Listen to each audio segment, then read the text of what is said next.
All right. Hey there, everybody. Good morning. It is just a few minutes after 11 a.m. Central Standard Time here on Tuesday, the 31st of January, 2023. We've made it to the end of the month. I'm Christopher Franks with Texas West Capital coming at you live from just north of Houston, Texas. Always good to see you guys checking in. Hopefully you're doing well. Hopefully you're not listening to Crypto Twitter because most of that, as you will have hopefully noticed, is a bunch of nonsense, right? It's a bunch of emotional garbage, really. And the fact that we're emotional makes it easy for us to fall into that. It's not because we're stupid or dumb or terrible or anything. We're humans, right? And emotion tends to draw out more emotion. So hopefully you guys are staying away from that. As always, you guys can join us here at howtotradeToWin.com. If you do howtotradeToWin.com/LMT, it'll take you to this page right here. You can learn about our mentor program. That price is going to continue going up here. I do have one more since, like we said last week, the person who wanted to buy one of them ended up buying the lifetime membership to TWC instead. So we've got one more at $2,999. So get it while you can, guys. It gets you a full year of Tier 3. It gets you a whole bunch of stuff. Like I said, you can come here and see it. The other thing you guys can do is go to howtotradeToWin.com/T3, and that'll get you your first month of Tier 3 access. Come try us out. $20, $19.99, guys. That is significant. That's $180 savings off our normal monthly rate, which is $200 a month. So we're pretty convinced that once you come in and check it out, you'll want to stay a part of it. But even if you don't, it's all cool, But if you do, we'll give you a pretty sweet deal. By the time you're getting to the end of that month, no hard sale. Just say, hey, listen, if you want to, there you go. But if not, no harm, no foul. Just make sure that if you're coming in, guys, we got so much content. Just make sure you're actually coming in ready to soak it up. There's no reason even to waste $20, guys. If you aren't serious about it, you aren't willing to, take advantage of it, of how much content's in there, then just save your $20. Go buy a beer somewhere. I think that's what they're $20 now, right? Everything's so much more expensive these days. But at least it's not eggs, right? Oh, the memes the internet has for eggs, guys. So crazy, right? How are y'all doing today? Who we got here? We got Sevilla joined Tier 3. Yes, Sevilla just joined us there at Tier 3. And then took up on a pretty sweet offer as well. So glad to have you with us for the next year, Sevilla. Claudio, what's going on, man? Always good to see you. Hello 3 times. Jeffrey McDonald, good morning, sir. Bamboo, what's up, man? Nevlusian's here. Data's here. Onyx, what's up? He says you're going to love Tier 3. The amount of knowledge in there is insane, and the people there are all 5-star individuals. Agreed, especially on that last part. Absolutely amazing group of people we got with us. Fibbo, what's up, man? Seems like it's been a while since I've seen you, right? I mean, since earlier this morning. Yeah, Onyx, man. January's already gone. Can you believe it, man? I believe, from what I'm seeing, I believe as of now, this is the second largest gain for Bitcoin in January. I think we're up like something like 40, 50. It was 50 somewhat percent, wasn't it? Something like that. But I don't think I think the last time we had any, a gain that much or larger was like 2013, I think, right? So crazy rally coming off that. And, if you guys have been here with us, you guys knew about it. That was likely coming. You may not have pulled the trigger because, again, emotion and fear and not really knowing what you're doing, lack of proper risk management, stuff like that, make you fearful. But if you did, man, oh man, kind of living that life, right? It's been a good, past few months here rallying up.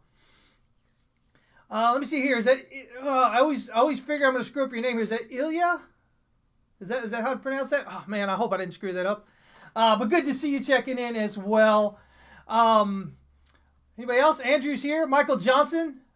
You just messaged me okay, I will get back with you, Michael, there as soon as we're done here. Okay, bud? I appreciate it, man. Andrew says, take advantage of that annual sale. Great deal. Yeah, Mr. Andrew Bennett took advantage of it for sure. Yep. Let me see here. Clark Racing, Reckham. What's up, man? That's right. Hank, good to see you. Mark is here as well. Yeah, so let's, continue on into the monthly close here, right? So again, we kind of look at the, the Fed Watch tool, the CME Fed Watch tool from time to time, right? A little bit more often lately.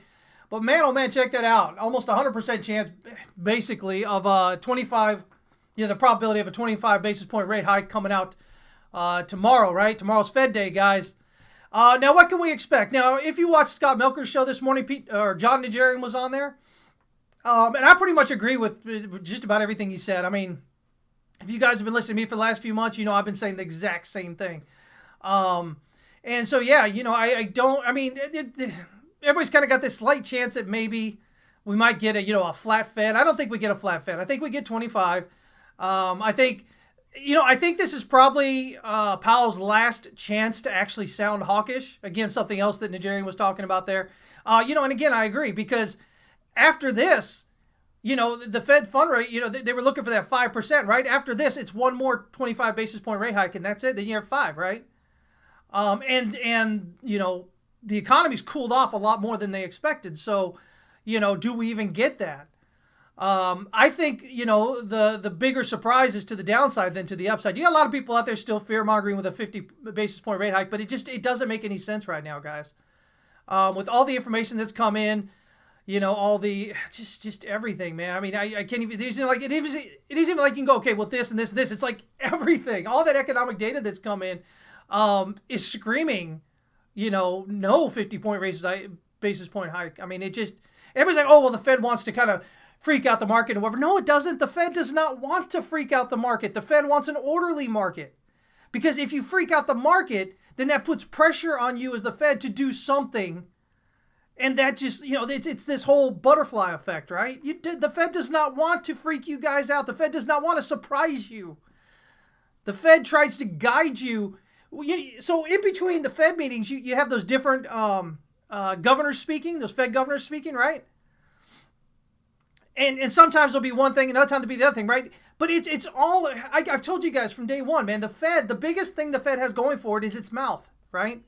And so when you hear one Fed member say one thing, you hear another Fed member say another thing, what they're trying to do is they're trying to control the speed at which the market moves.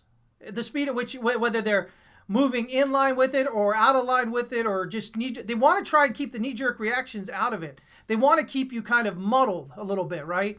And just kind of, it's kind of like if you're walking through mud, you're still going forward, but it's a lot more difficult, right? You're slowed down. That's what they're trying to do. They don't want sudden freak fluctuations in the market, due to something they say or do.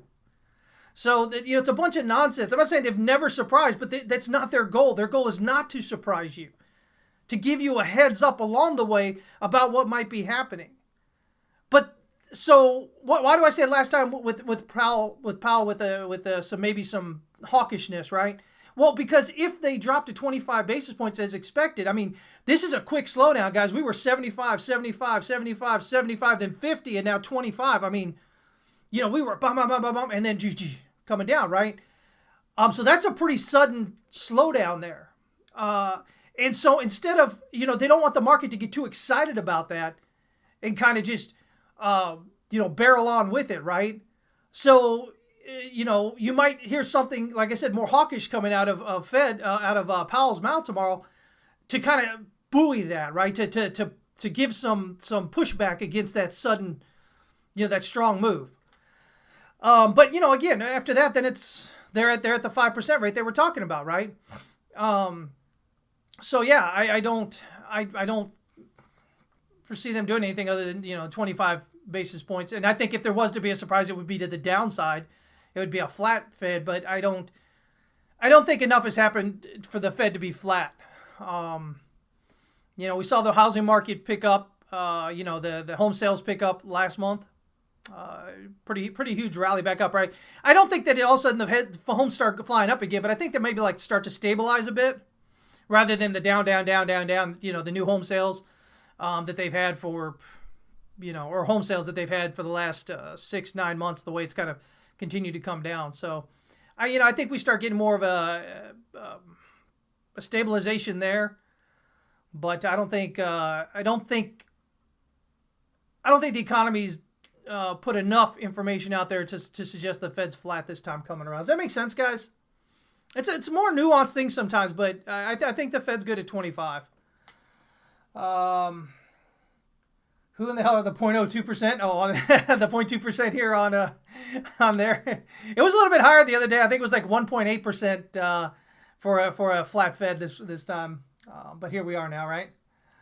Yeah, if you're on Twitter, man, share my stream. I appreciate that, guys. If you're on Facebook, if you're on what is that? YouTube, like it. Twitch, like it, share it, whatever. Appreciate it. Deadly, what's up, too, man? Yeah, I appreciate it, man. Thank you, sir. Need to get those eggs down still. Yeah, right. I don't know. I think them chickens are pretty happy. They're all walking around with their, with the jewelry on them big old talons they got, right? It should all come on down. I don't think this is anything where it stays, raised forever and a day or anything. Again, we were talking about the fact, that everything rose so hard, during the pandemic, and really it was, mostly it was a supply chain issue. The bottlenecks from the shutdowns and everything, right? And then the delivery shutdown, the bottlenecks in delivery and whatnot. Remember, we were looking for a while there at the port in LA and how we had all them ships off the port there, right? All lined up just waiting. And then you had the trucking thing, right? And so that's been most of what's happened there. But,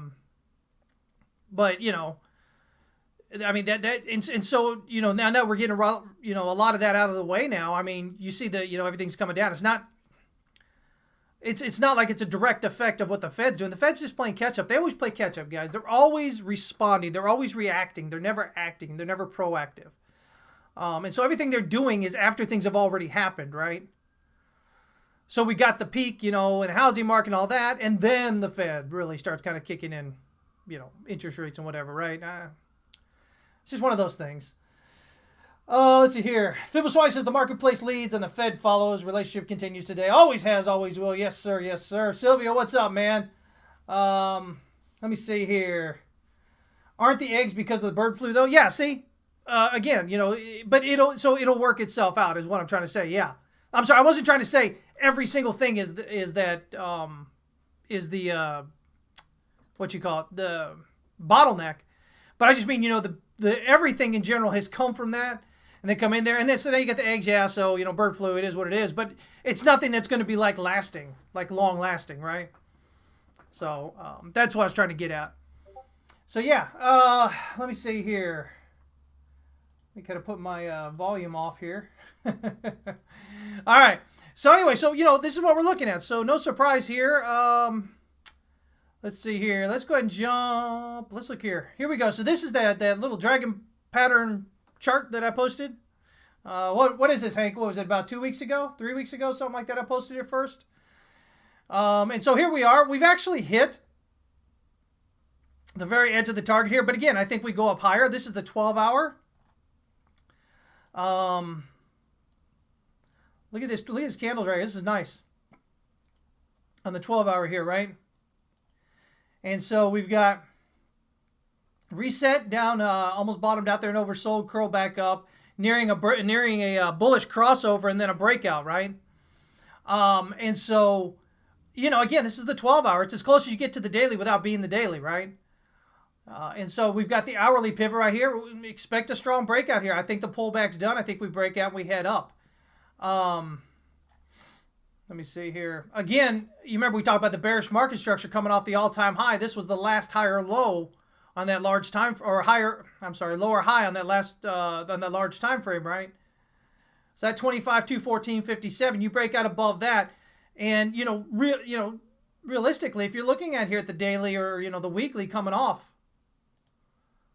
this all-time high, right? Again, high, low, lower high, lower low, lower high, lower low, lower high. There's a lower low. This is your last lower high. So you break that. The downtrend, according to market structure, off that all-time high here on the weekly is done. I mean, that's it. The weekly, the monthly, whatever, that's it. You go over here to the monthly, same place. Look, by the way, look at that monthly, guys. Woo, look at that. Isn't that a pretty, pretty, pretty candle? I don't have, this is Coinbase, so it doesn't go back to 2013. But I was going to, look at that other one there. But yeah, I mean, this is significant rally up here, guys. And at the end of the day, if you're looking at Elliott wave, this is 1, 2, 3 still. So this suggests that we should still have a 4 and a 5 to go. So yeah, 1, 2, 3 up here, right? Oh, well, maybe that's a C, A, B, C. Well, how far this is, how big that is, really suggests it's likely not. Once you're getting beyond the 1.618, usually you're getting onto a third wave, and here we are, just shy of the 2618. That's a common overextension of a third wave. 1618 is the first target, and then we generally look at the 2.0 there, but then really you kind of get to 2618, 3618, 4618 as you kind of go up there, and I don't. To me, it makes no sense to kind of say, oh yeah, it is or isn't, whatever there. I think if you look here again, 1, 2, and then 1, 2 here. See 1, 2. So you're going 1, 2, and then 1, 2, 3, 4, 5 should be 1, 2, 3, 4, 5, right? So that's what we're looking at the moment here. As we continue to kind of barrel, kind of just drop on down here. Again, you just zoom out from the larger time frames coming out, right? Again, 1, 2, 1, 2, right? So it's because maybe like a 1, 2. Now, if you zoom in here, this looks like maybe this is a 1, 2, 3, 4, and then 5 here maybe. As we're looking at we've got to count here. There we go. So potentially something like this, right? 3, 4, and then 1, 2, 3, 4, and then potentially 5, which is 3 of 5. So we still, again, the 1, 2, 1, 2, 3, 4, 5 gives us 1, 2, 3, 4, 5 kind of thing. Just continuing up, guys, is what I'm trying to say here. You see 305 as well, Fibbo? Yeah. Exactly. Troy says, I know a chicken farm burned to the ground a few months ago, and I believe it was like the 3rd largest supplier for eggs in the U.S. All the chickens died. So that may have had an effect on price. But man, imagine the smell there. No, I'm kidding. Fried chicken, huh? Oh. Michael Johnson says, for sure, now that China has opened up, despite the huge COVID surge, logistics bottlenecks should ease even further. Yeah, lots of things going on there, right? So, let me see here. What's going on, Lamb? Always good to see you, buddy. I'd love to engulf the last 6 months there on Bitcoin here for sure, Fibbo. Andrew says, on the 4-hour, do you see a potential upward pitchfork starting around 114? Oh, where's 114? It's down here somewhere, isn't it?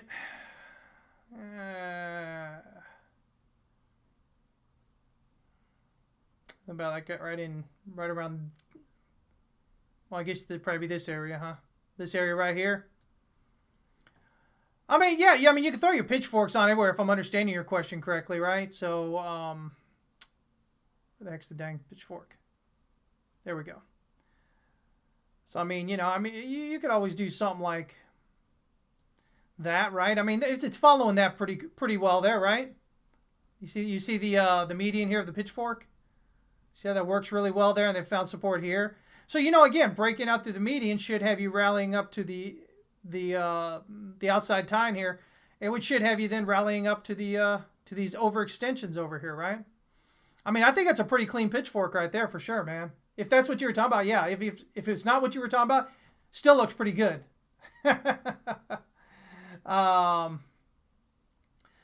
Could it not be the 4 to the 30, 40K and down for 5? No, I don't think so. I don't think so. Again, so if you just look at Elliott Wave, well, then you can kind of convince yourself that other things are going on, right? But when you look at, if you understand this, price action, volume, all this here, being accumulation here via, Wyckoff analysis, that's what it looks like to me. This whole range right here, the way the price action is moving, the price action and volume, the way it's all played out through here, looks like, accumulation. And so, that suggests me that probably not, right? Now, here's the thing. Speaking of the daily, we've got a bearish engulfing candle, right? And a lot of people out there, you'll learn, if you're learning candlestick patterns, they often talk about reversal candlesticks. But, again, guys, there's no such thing as a reversal candlestick, okay? There are pauses that become potential reversals. And this is what I mean. Right here, everybody would tell you this is bearish engulfing at the end of a trend. So that's a reversal. And yet there are times when price continues back up, right? Again, if we jump out to the weekly, here's another idea, right?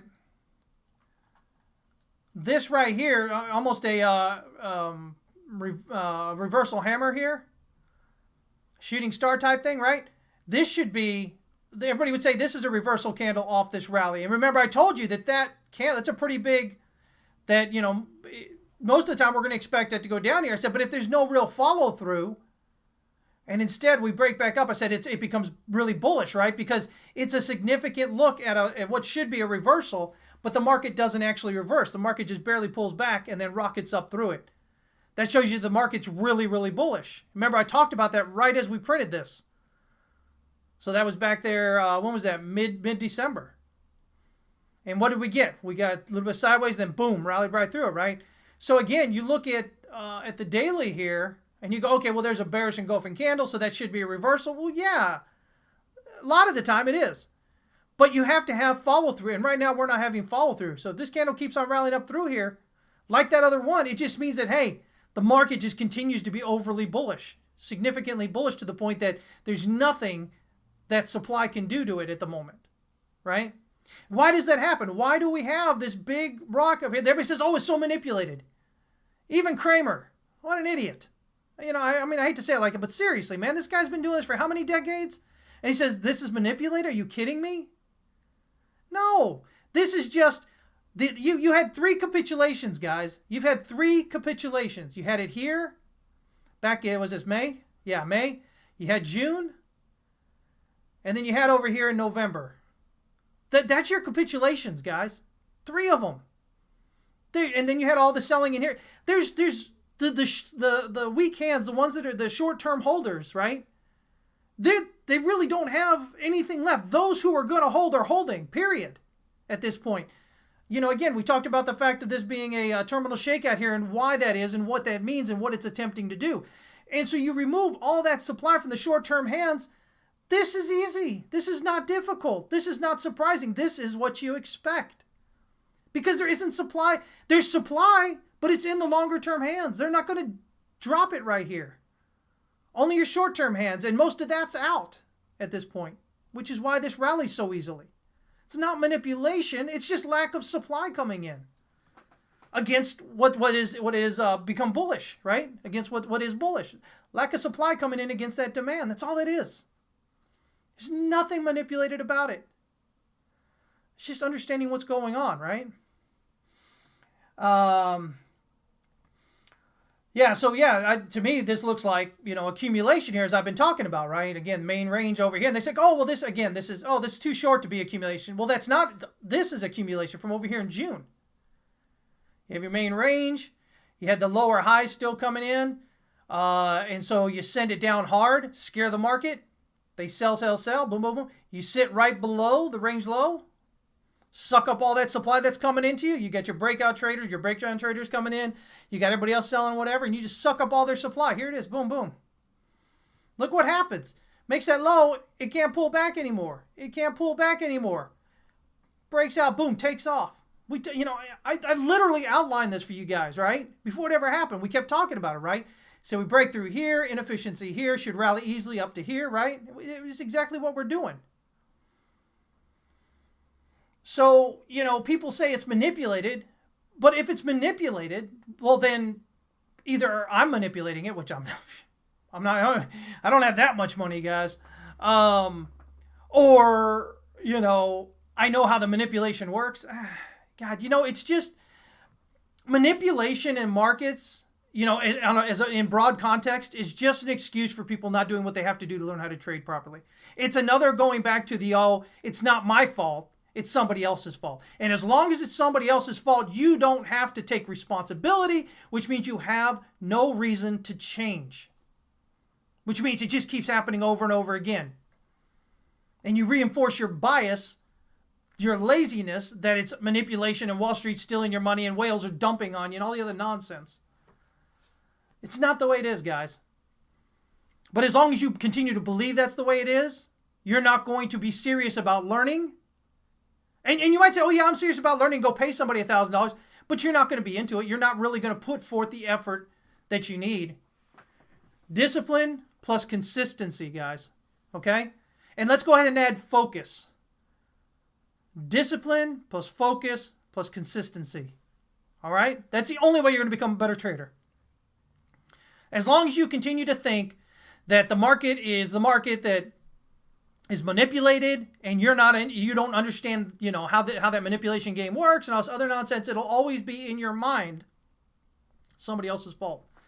And as long as something is somebody else's fault in life, we don't take responsibility for it. As long as we don't take responsibility for it, we dwell on it, and we don't change anything. We don't get any better. It's not just in trading, guys. It's in life. I tell you guys all the time, what we talk about in trading is exactly applicable to life, and vice versa. Okay? Bamboo says on-chain data shows that a lot of buys happen during the weekdays in European and American time. Looks like institutions are entering the market the last 3 weeks. Sure they are. Now, again, something else Nigerian said this morning, and something that I've been talking to you guys about for years is, the institutions come in when there's regulatory clarity, right? So Nigerian was talking about, that institutions want to get in. They still want to get in. Just because the nonsense that happened at FTX doesn't mean they don't want to get in.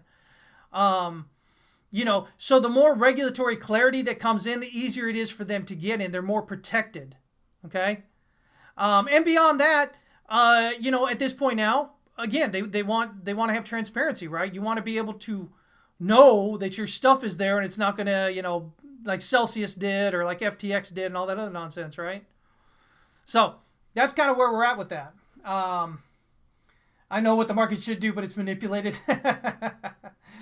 Fibbo says the challenge lies in not only remaining aware of the potential for such manipulation, but also in taking the precautions necessary to sidestep such traps. Yeah, again, guys, at the end of the day, I'm just a firm believer that if you want to learn to do something, learn to do it. Period. Don't make excuses. It's not anybody else's fault but yours that you're not doing the things that you need to do. Okay? Unless you are playing a game that really is set up to take from you. The stock market isn't set up to take from you. People are going to tell you that all day. It's not. All it is people buying and selling, guys. It's your lack of understanding, your lack of experience, your lack of patience, your lack of focus, your lack of discipline, your lack of consistency that's keeping you from being consistently profitable. That's what it is. It's all on you, guys. Okay? But the good thing about that, and some of y'all are going to take that really personally that I'm saying that. And you know what? I'm sorry that you're taking it personally. But just because you take it personally and you're hurt by it doesn't mean it's not true. See, that's the thing. It's okay to take things personally and get hurt, but then we have to kind of shake it off. We have to go, okay, I'm being stupid here. I need to stop being so emotional. I need to stop, letting this do this to me. And I need to get real because I want to be successful at this thing. And that's the start. That's where you have to start, guys. If you haven't hit that point yet, you got to still hit that point before you're going to get anywhere. Okay? Eric says it's crazy how bearish traders are right now. Bloomberg reported record high open shorts ahead of the FOMC. Someone's about to get wrecked. Oh, man, can you imagine? Talk about squeeze. And so what's interesting about that, right? So here's what we're kind of looking at, right? We're looking at, let me kind of zoom in here a little bit. So if the count is correct to where we are here, we got 3, 4, we got a 5, a 5, a 3 up here at around 24,863, right? Now, if we do that, that should generally, 38.2 is down here around 21,622, right? Now, usually you're going to get a wave 4 pullback into wave 4. So I wouldn't be surprised to just see like, if we get this, just see like a 22,852 kind of pullback, right? Because you have wave 4 here, and then you get a wave 4 there, right? So if we were to do that, then that gives us generally expected wave 5 target up here at around 26,108, right? Now, I've had to change this a bit because we had all these changes going on in here, right? So we say, okay, well, maybe we do this. 26,108, 26,109, right? I'm just going to do 26,110. It's right there. Even number, right? Okay. So minimally, if price does this and this little pullback, we should get here at least, okay? Now that gets us up toward the EQ of this supply structure, okay? Yeah, that makes a lot of sense. Now, let's say we do get a 38.2. Now, I don't know that we get a 38.2 that takes us right to the top here. We might actually get a 50, right? And so depending on what it is, we get a higher target here. So if we get 38.2 on that pullback, all of a sudden, wave 5 is looking up here around 26,885. And heaven forbid we actually get a 50% pullback. We're way up here at 27.5. Minimum, right? That's without any overextensions along the way, right? So let's say we get 3 and we get 4 here. Well, you know, wave 3 of 5 could overextend here, right? So you can get like a 1, 2, and you get a 3, 4, 5. Next thing you know, again, coming from here, right? Next thing you know, instead of 26,108, you're maybe looking at up here around 26,874 or even 28,113. That wave 5, right? So, you know, it can continue to overextend. Now, here's the thing. I bring that up because something I've talked about, right? Way back when we were still down here and I was talking about movement, right? And I said there is the possibility that if we break through this 25 to whatever this was, 25, 214.5 kind of area, that's all inefficiency there. That we could see this like here, rally through here up into that. Remember I was talking about the 29, 30,000 area target? So depending on how this counts out, and that might even mean that what we have here is some sort of maybe even like a 1, 2, and we get a 3 up here, a 4 in the back, and a 5 up. So, I mean, there's a lot of push on here, and you say, oh, no, that's kind of being silly and whatever, but guys, it's this right here all over again. It's 2019 all over again. Right? So, you know, again, look at this right here. So we got the breakout, boom, we rallied up. We got this higher highs, higher lows, boom, popped up, right? Higher highs, higher lows, boom, popped up, right? What are we doing over here, guys? What are we doing over here? Boom, popped up. Boom, popped up. Higher lows, higher highs, right? We can continue to overextend on that rally, pulling it up. And what happens then is people don't FOMO. They don't jump in like they would up here at the top because they're scared. They were told, you know, you got all the large accounts on there, Capital or whatever, and Profit Blue and all them other people, right? And they're out there going, oh yeah, I'm paying them. God, you know, and I'm sitting here talking about them, and y'all are probably going to check them out and give them more followers, which makes them more money for being influencers, right? Whatever. But, you know, they're out here, you know, you guys listening to them, and they're telling you, oh, it's got to go, got to go, got to go, got to go, right? And even, I'm not going to say any names, but even some of your other more favorite influencers who were very, very bearish here, screaming that it was still going to go down lower, and now all of a sudden they're like, oh yeah, no, you should be up. I mean, at least they changed, but they make no attempt to say, yeah, you know, it was really, really bearish. I really thought it was going to go down further. And so you wait, right? And so you wait for it to go down further, and you get, you know, you lose money, right? On your short, right? You get liquidated or something. And then you're scared to get in because they keep telling you every time that it's going to go down, it's going to go down, it's going to go down. And you don't know what you're doing, right? And so it keeps going up without you. And what do? You don't get in, right? Screaming at the top of their lungs over here, it's going down. It's hitting that 6,000 level. Now we're going way down below 1,000. Remember all that? Those of you that were here in 2019? We said, no, it's not going to pop through, and it did, right? And then finally, you got excited up here, right? Up here. How do we know? Because look at the volume. Look at the 2 volume candles here. That's how we know everybody got in long up here. Because you got them 2 big volume candles and it didn't go anywhere. Which means supply came in tons and just hit you on the head like a ton of bricks. Kept you from going up anywhere.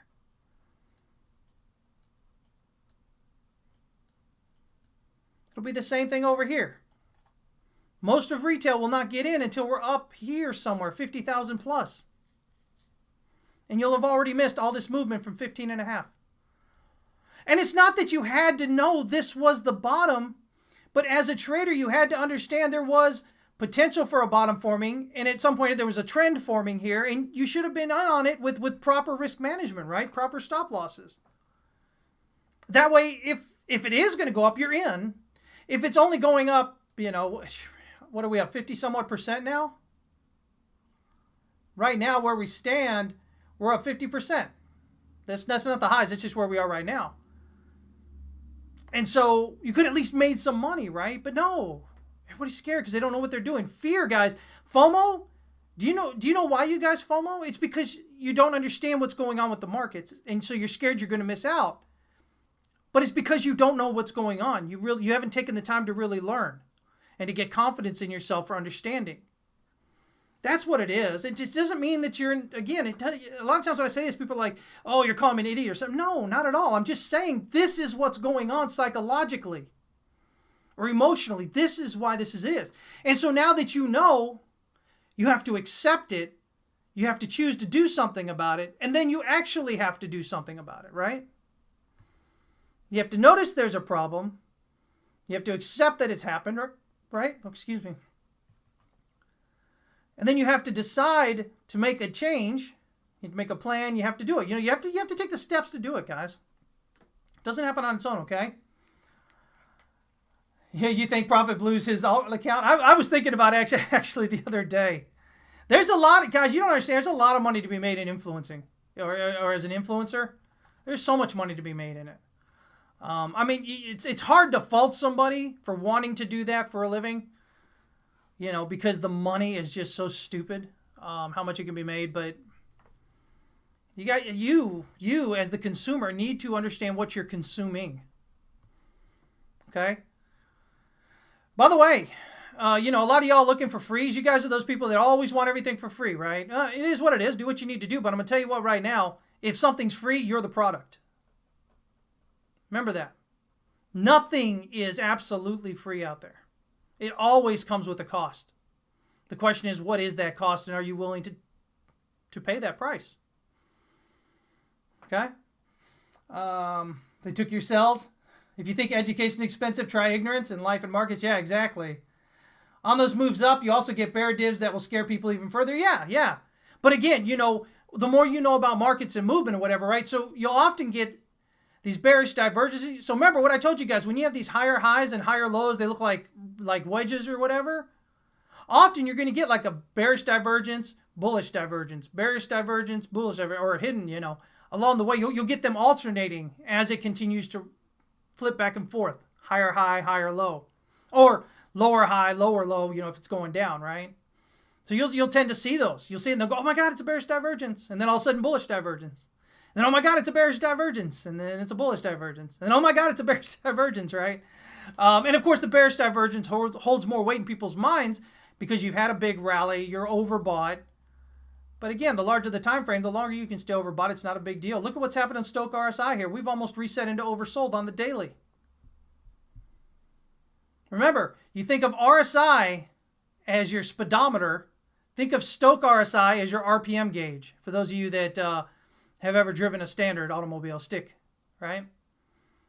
So when you're in gear, the more effort you put in, the higher your RPMs rev, right? That's what we're doing here. Every time it's going up, it's changing gears, right? As it's moving up, it's changing gears. First, second, third, fourth, fifth, going up, right? And within those gears, your RPMs rally, right? Really rise. As you get further and further into that gear, your RPMs get higher and higher. Right here, right? Boom. First gear.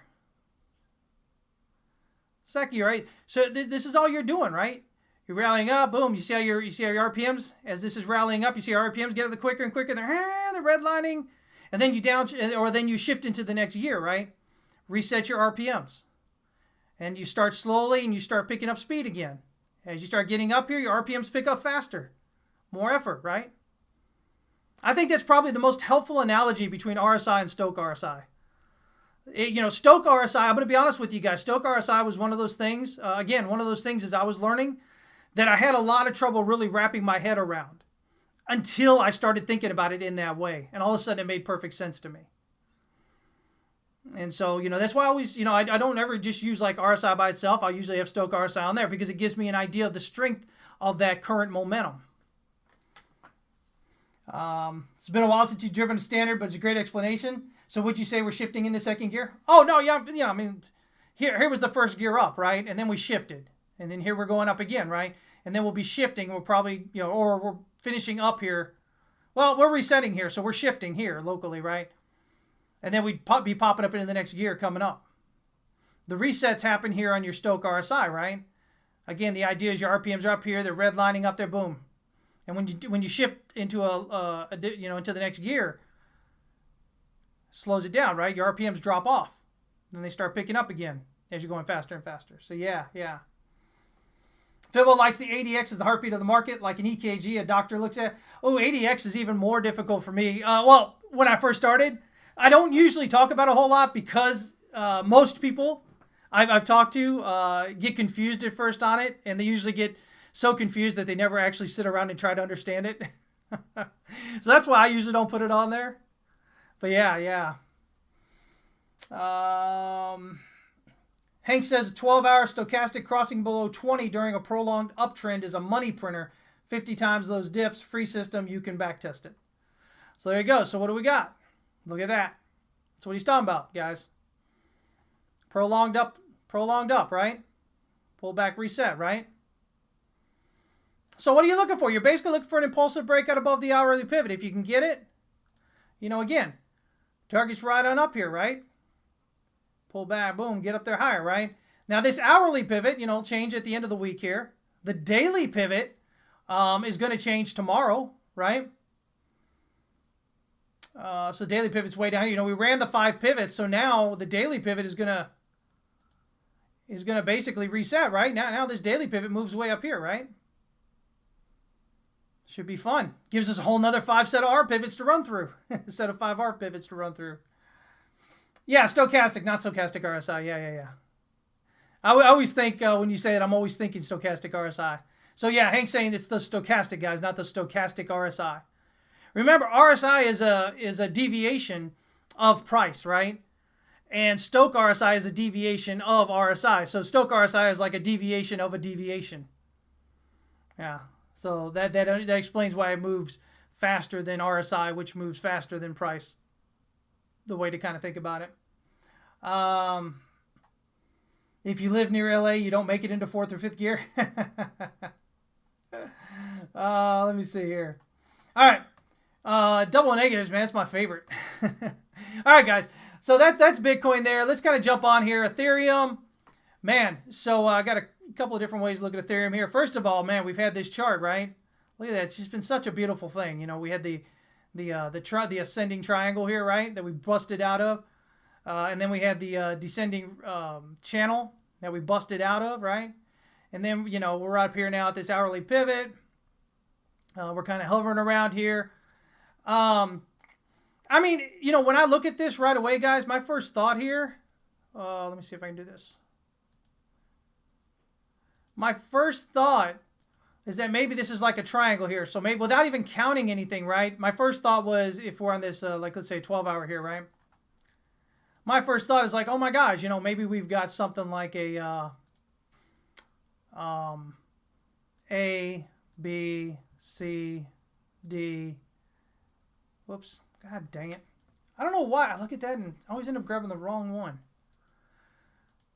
All right. A, B, C, D, and maybe E. It gets you a triangle there, right? Or maybe this is 1, 2, 3, 4, 5, right? 1, 2, 3, right? 4, and then we go 5, and now we have 1, 2, 3, right? And so then at that point it becomes a little bit different. So if you see this continuing to consolidate, take this into consideration. A, B, C, D, E, right? And then that would be like a 1, 2, 3, 4, right? So if that's the case, then we want to see, well, does this 3 reach the 1618 at least, right? Whoops. Try it again.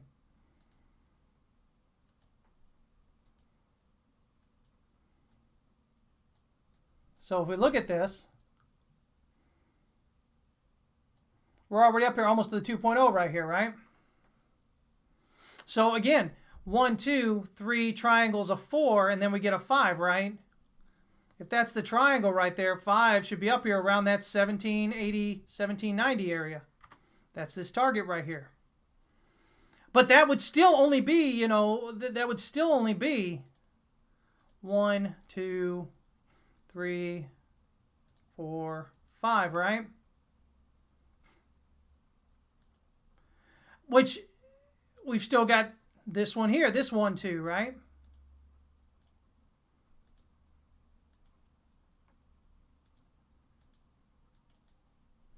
So now we have 5 here. And so at that point, right there, oh, I already had that set, okay. So again, you know, potentially right there at the 23, you know, but, you know, we usually do 38.2, right? Takes us into this fourth wave kind of area. And that then ends up giving you this 5 up here. Pretty close to the 1950, 2000 area. Right? With yeah, this would be a running triangle if this was A, B, C, D, E. Yeah, because wave B breaks out above where wave A starts. So it'd be a running triangle. Yeah, that would be over there. This one right here would just be a normal symmetrical triangle. But again, it gets us around that 2000 area. 2000 area makes sense. 2000 is a round number. It's a tens number. You know, psychologically, it's a number that we generally would, you know, would pulls like a magnet, right? So yeah, so what do we need to do? Again, we need to get above the hourly pivot impulsively. And we want to break above this swing high right here at 1661 if we can. Then we're going to look up here around 1780, 1790 kind of area. If we get a rejection there, we'll pull back down into the triangle. And then we'll look for a rejection out of there to tend us up here toward, you know, 1980, 2000, somewhere right around there.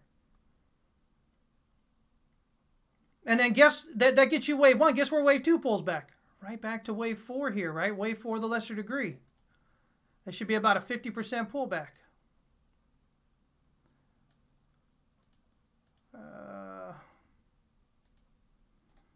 Takes up to the next degree there. And so in that case,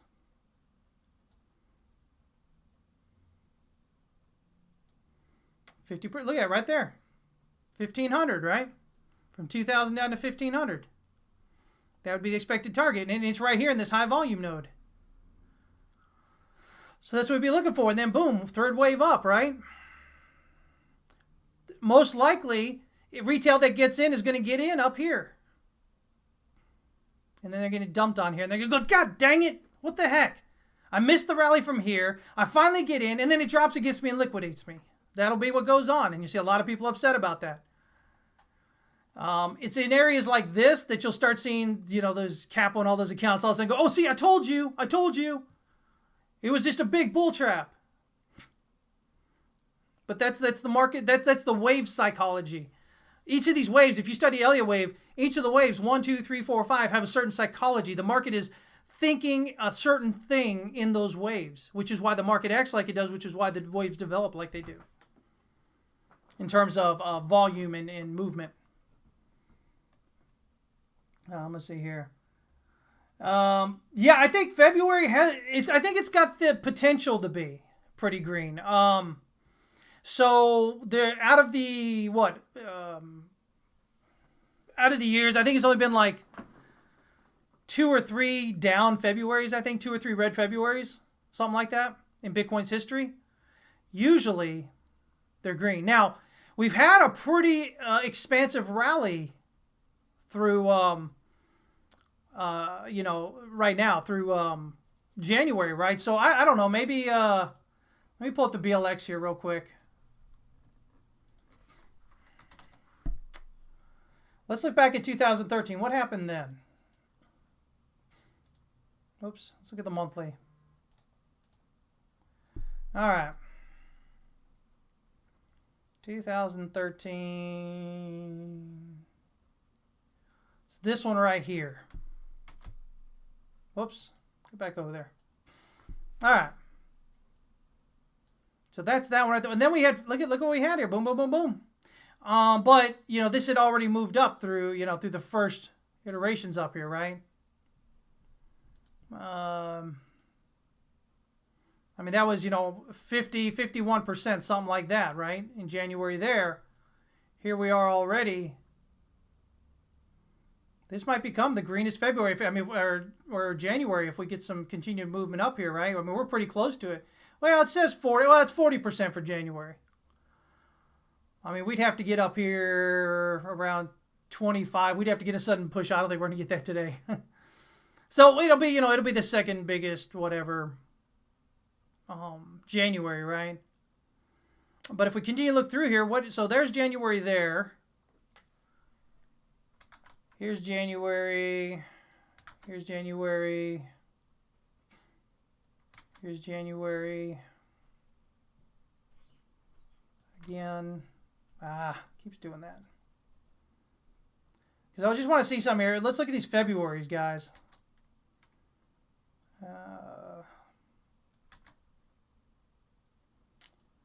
Keep doing that. Yeah, so if we're looking back here historically, right?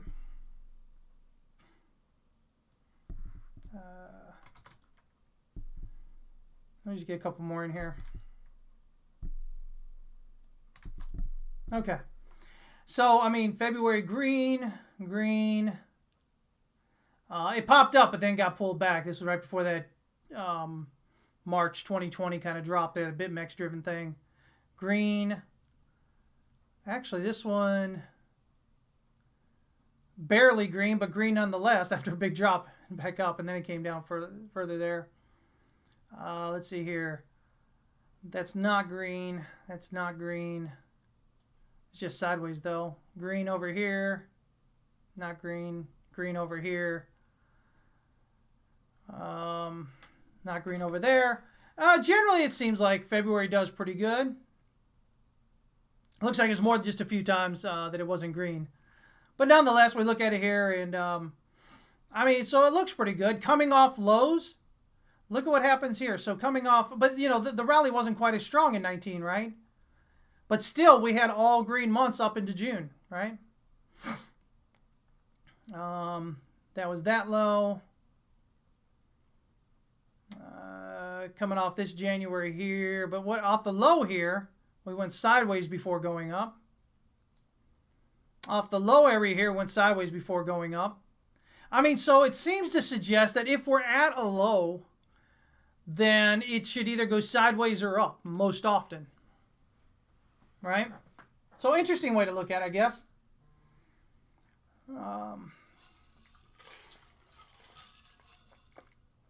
What are the Febs the year before halvings? Oh, I don't even have the halvings on here. I don't even know for sure.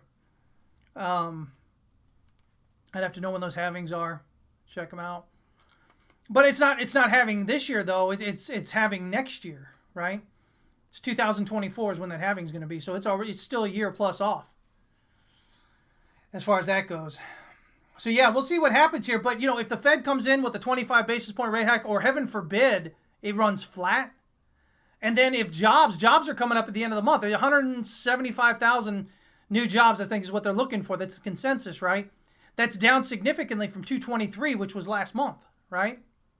Which was down from the previous month, which was down from the previous, kind of thing. So that continued cooling deceleration is happening in terms of jobs. So if jobs comes in around that number, or heaven forbid even less, I mean, I think there's potential for a big catalyst and movement upwards for risk assets. Why? Because markets are forward-looking, guys. If you picked up the market breakdown this week, this past week, I talked about this. Markets are forward-looking. So they're pricing in what they think is going to happen in terms of what it means.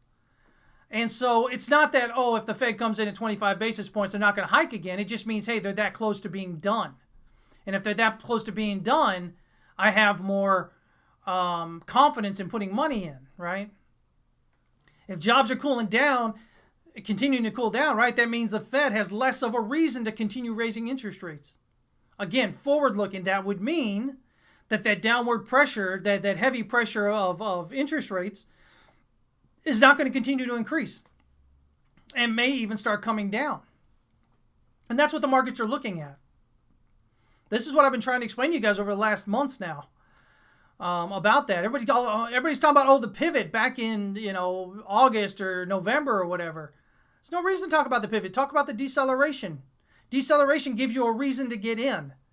If you're waiting for whether the Fed pivots or not, you're going to be stuck on the sidelines or sitting in your shorts while the price continues to rally. I don't have anything against shorts. Shorts are nice when the when the weather's kind of warm out, right? You don't want to be sitting in them in December though, when it's when it's negative 30. If it gets negative 30 wherever you're at in the winter, just middle of December. So yeah, we also have, as Eric was saying there, we got some tech company report earnings on Thursday. The next 3 days, some volatility potentially coming in.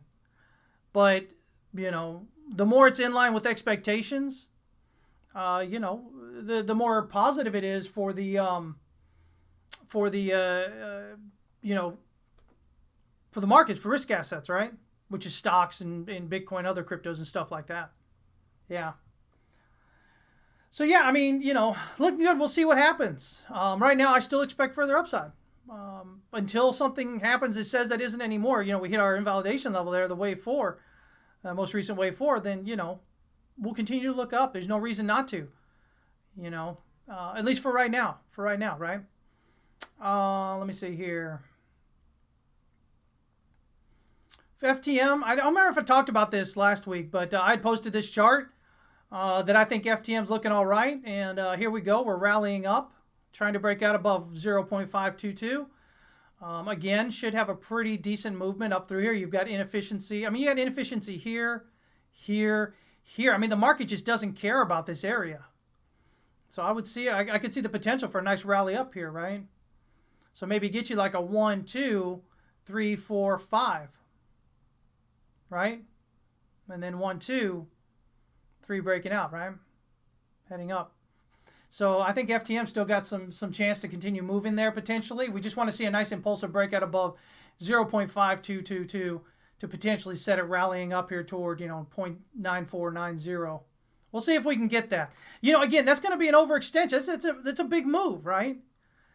But again, if we think in terms of, supply and loose hands being taken out to such a degree that it doesn't have the same effect, that stopping effect or the slowdown effect on demand. You could see it pop up through there. Again, you had big movement down, you had big movement up, you had big movement down. Could get big movement right up. Same area, same inefficiency here. And you'll notice it's this area here. You hit the resistance here, support just above that. So that 0.94 kind of area, 0.95 looks like a pretty legit support resistance level there. So yeah. Crypto Twitter is a bull trap. Crypto Twitter is just a trap. Mostly a cesspool of misinformation. Agree. The Dow Jones kind of looks like Ethereum with the triangle. Let me see here. DOJ. Oh, let's see.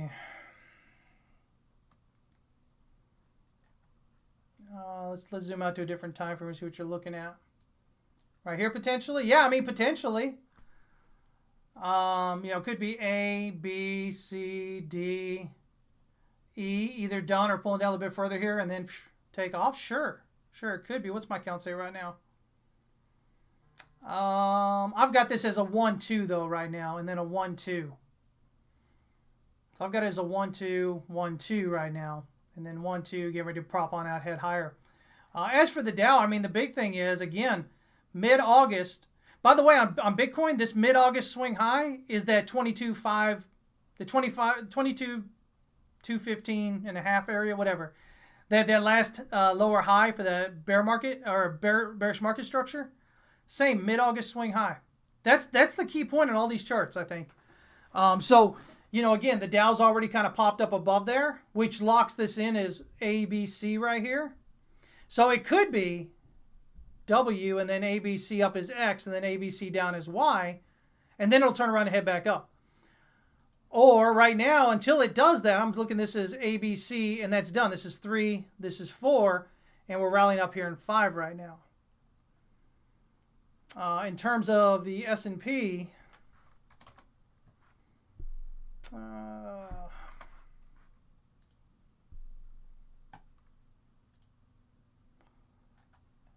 the S&P, if we look at that,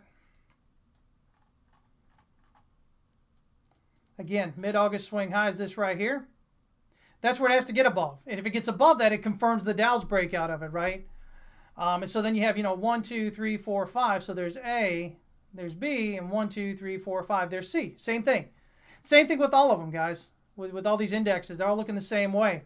And so here we go. Now, the other big thing I look at, of course, is the weekly pivot. If we're going to get an impulsive breakout above this weekly pivot, I think that pretty much says, hey, we're running. We're running through. We're going to get a new all-time high. Just because of the way we normally trade pivots, right? But we need to clear at least this swing high right here. But this one is so close, I want to see it clear that one as well. Just to give extra kind of oomph, extra support for it. But, I mean, looks like it wants to go still, right? We've got a lot of room in the RSI here.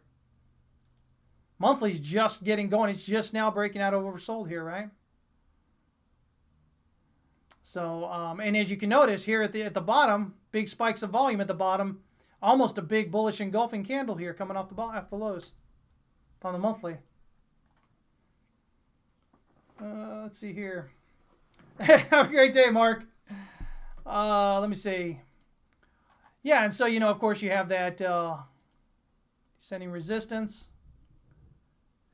But see, I'm not a real fan of this because you see how we broke out and fell back down?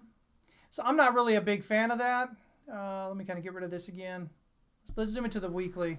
See if there's a better line. Oh my gosh, got all this stuff I got to get rid of. All right.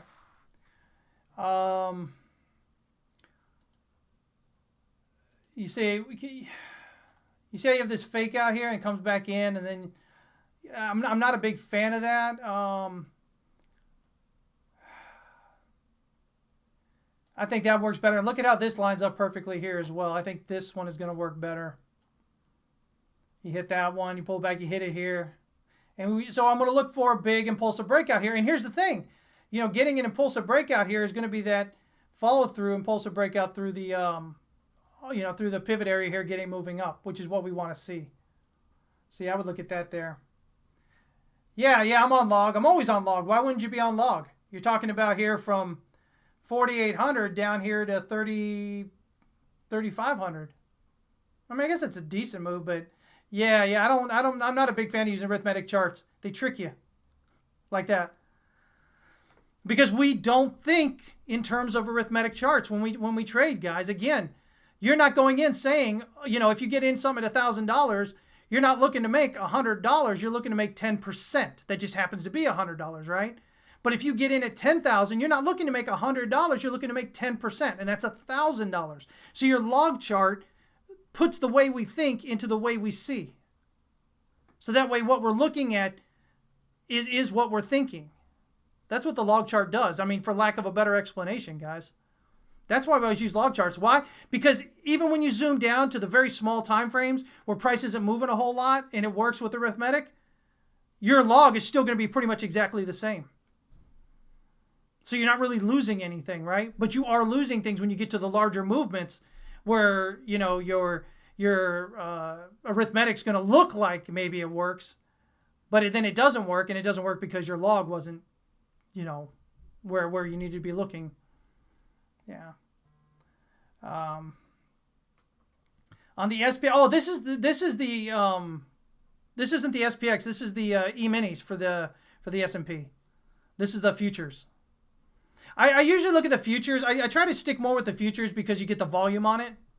You're not going to get the volume on your SPX charts or anything like that.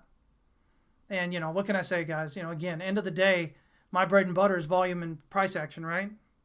Got to have my volume on there. That's what it is. Yeah, because your E-minis are traded, 24 hours a day. So, you're going to have different overall movement, if things are happening overnight or something that you're not going to have from the other chart. Sure. Linear charts are the best. But I see what you're saying, Onyx. Sure. Let me see here. So, again, we've got the Fed coming out tomorrow. We've got jobs on Friday. And, maybe to a lesser or more, kind of thought, we have those tech companies coming out, Thursday or whatever. So, I mean, there's a lot of stuff coming in this week.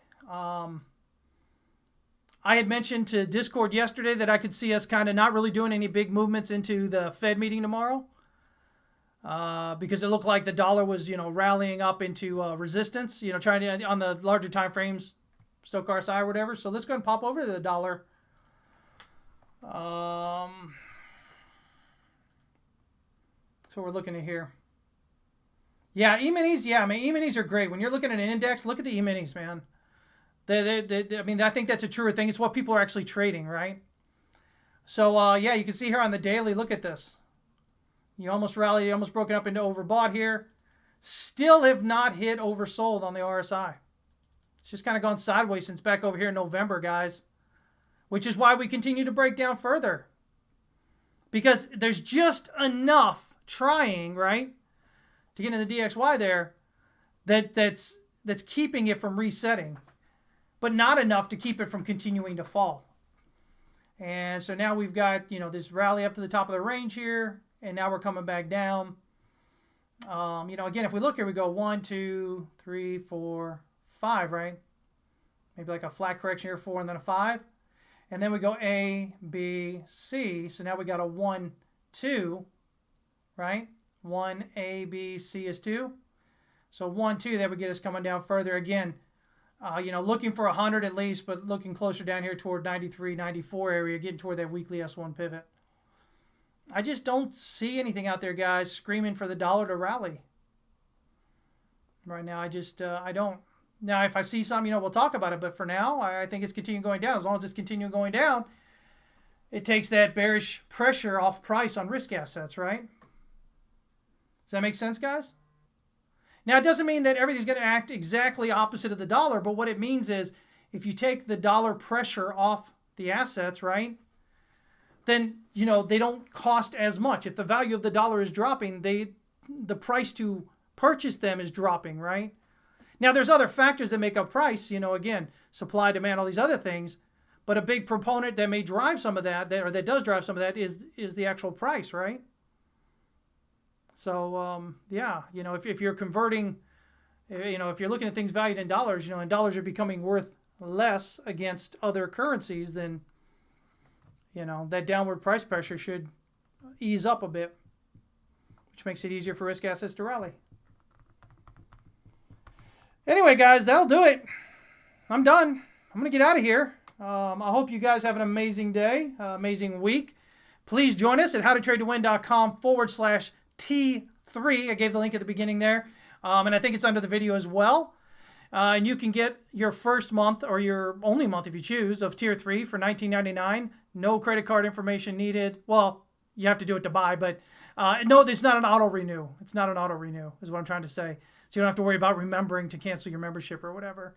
But get in there, but just be ready. Just be ready to soak up as much information as you can, because even if you only do it for a month, it'll put you so much further ahead in understanding how markets work than what you would get for free out here online, as you're seeing, right?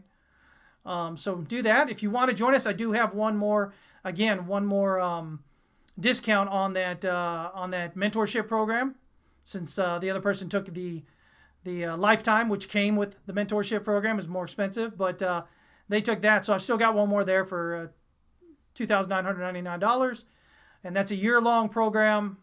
It won't take you a year to master anything or whatever, but the year is there to help you change your bad habits, to understand, to use my system, which, by the way, I've updated for our members as well, make it even easier to use. They're already having great successes with it, so it's pretty humbling. It's amazing, but again, it's what I use, so I knew it was going to work. But they're getting to use it now too. First time I've ever taught it to anybody ever. So, but yeah, there you go, guys. Oh, by the way, I do have. I've got. We had 13 last night. We're down to 7. You can get a year of Tier 3 for $5.99. So normally discounted rates, it's $200 a month, and then you can usually get an annual for about $1,560. And right now I've got 7 more left at only $599.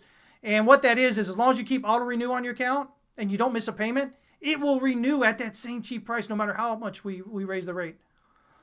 So you could perpetually have a $599 a year rate, which is like $49 a month Absolutely crazy, guys. I guarantee there's nobody else out there for 49 bucks, $49 a month giving you as much as what we do and doing it as well as what we do. So you just got to decide, do you believe in yourself? Do you think you can affect change in your life? If you do, shouldn't be anything holding you back. Come jump on with us. We'd love to have you there, all right? Y'all have an amazing week. I will be back on Friday, 11 a.m. Central Standard Time. I believe I'm on Crypto Answered this week. The Wendy O Show got canceled last week, so we'll probably reset a new time on that. I'll be on Scott Melker's show in 2 weeks on a Tuesday, I believe. And then, like I said, I think this Thursday from 1:30 to 3 Central Standard Time, I'll be on Crypto Answered. It's a Twitter Spaces show there. I was on that a month ago, and that was a lot of fun. So you guys, check it out there. Follow me, TX West Capital there on Twitter. Follow me at Texas West Capital pretty much everywhere else. Facebook, YouTube, Twitch, Instagram. And you'll be seeing a lot more of my face this year. Y'all take care, all right? See you on Wednesday, or I'll see you over in the Discord if you're in Discord. Take care.